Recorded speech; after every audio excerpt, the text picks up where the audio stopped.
Olá, senhores, tudo bem? Tudo bem, oitavo ano? Como vai vocês? Né? Nessa aula de hoje a gente vai dar uma continuidade sobre o nosso conteúdo que era a vinda da família real portuguesa para o Brasil de 1808, tá certo? O que vamos falar hoje é um pouquinho sobre o retorno de Dom João, tá? A vinda da família real para cá ela foi muito importante porque vai aí tirar essa característica que o Brasil tinha, né, de colônia, porque o Brasil vai se tornar sede de Portugal, né, já que o Brasil era a sua maior colônia e ficava do outro lado do Atlântico. Era uma área estratégica, distante dos olhos e do ódio de Napoleão, tá certo? Então Dom João decide vir para o Brasil em 1808, tá? Só que a ameaça ela encerra lá na Europa, tá certo? Por quê? Porque Napoleão é derrotado, é preso, levado à ilha de Elba e uma série de coisas, tá certo? Acredito eu que já a ilha de Santa Helena é onde ele vai finalizar aí os seus últimos dias, tá certo? Então, Napoleão já não representa mais uma ameaça, tá? E lá na região de Portugal,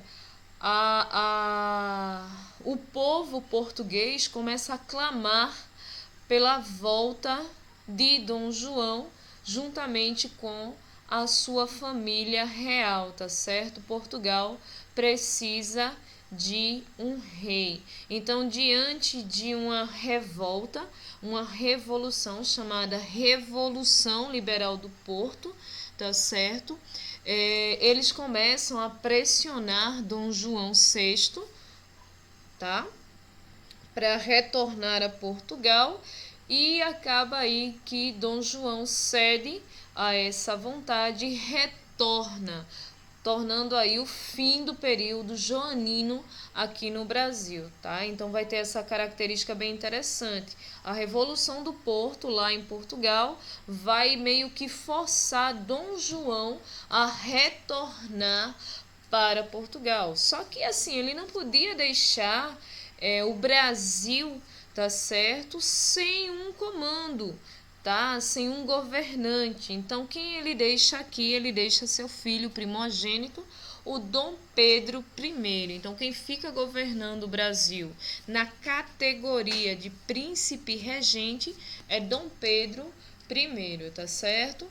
Dom João retorna com sua esposa, né? Algumas pessoas da corte que desejavam retornar para Portugal e também com seu filho Dom Miguel, tá certo? E deixa aqui o seu primogênito, né? O seu filho mais velho, Dom Pedro I, tá? Dom João retorna para Portugal em 1821, tá certo? Coincidência ou não, um ano depois, em 1822, o Brasil se torna independente. Muito em função de quê? Tá certo? O Brasil não tinha mais condições de ser uma colônia, já que sentiu o gosto do desenvolvimento, sentiu o gostinho de fazer negócios com várias nações, né? A questão da importância das pessoas que viviam aqui no Brasil. Então, aqui no Brasil começa a se criar uma elite um pouco mais forte, tá certo? Diante de um desenvolvimento muito em função da chegada de Dom João aqui no Brasil. Então, o Brasil não queria retroceder a categoria de colônia, tá certo? Então, em 1822, é propagada aí a questão da independência do Brasil, já que outros países da América Latina já haviam se tornado independentes, como por exemplo os Estados Unidos, que já tinha sido independente em 1776, tá certo? Então, o Brasil acaba sendo forçado diante dessa situação a ser conduzido à independência, tá? Aqui nós temos um trecho do que Dom João escreveu para Dom Pedro. Pedro, se o Brasil ficar independente, que seja para ti, que me hás de obedecer e não para qualquer aventureiro. Então, assim, ele não queria deixar o Brasil nas mãos de uma liderança brasileira, e sim nas mãos da coroa portuguesa, que era o seu filho, Dom Pedro I, tá certo? Dom Pedro I, né, ele vai ser conhecido no Brasil como primeiro reinado, tá certo? E Portugal começa a exigir que o Brasil volte a ser colônia. Começa aí a extinção de tribunais, redução de autonomia, com outro detalhe, tá? Dom João, quando retorna para Portugal, leva toda a grana, então deixa Dom Pedro aqui, tipo, sem nada, tá certo?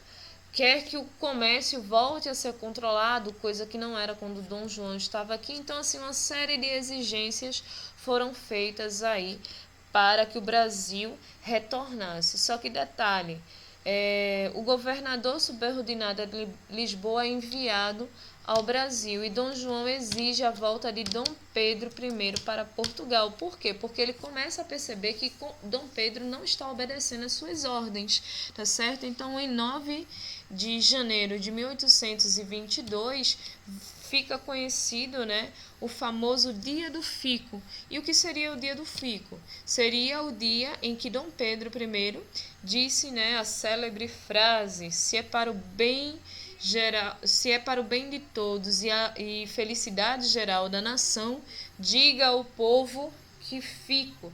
Então seria aí um abaixo-assinado, né, que solicita que Dom Pedro fique no Brasil, e ele fica no Brasil, tá certo? E em 7 de setembro de 1822 ele conduz o Brasil à independência, tá? Reação de Dom Pedro, criados aí ministérios brasileiros. Então ele vai criar os ministérios brasileiros, né, tirar aí a autonomia dos portugueses, vai aí rejeitar as tropas de Dom João enviadas ao Brasil, tá certo? Desobedecem às ordens de Portugal, cria uma Assembleia Constituinte. Então ele faz uma série de coisas para que o Brasil comece a ter autonomia. É um impossível físico e moral Portugal governar o Brasil, ou o Brasil ser governado por Portugal. Não sou rebelde, são as circunstâncias.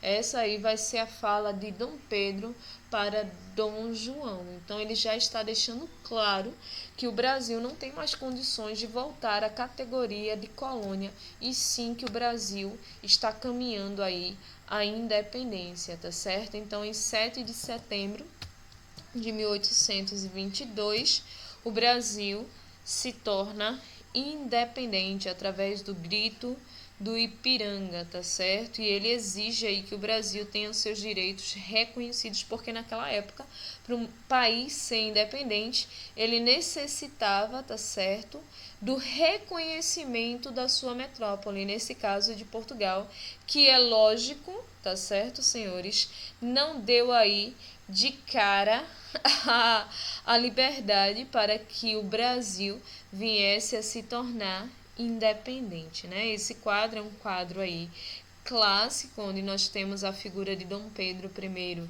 no centro, né? Levantando aí a espada e dando o grito da independência, tá certo? Isso aí vai ser o finalzinho do período joanino e o início do Brasil enquanto nação, né? Diante aí do 7 de setembro de 1822. Senhores, até a próxima aula. Bye, bye. Tchauzinho.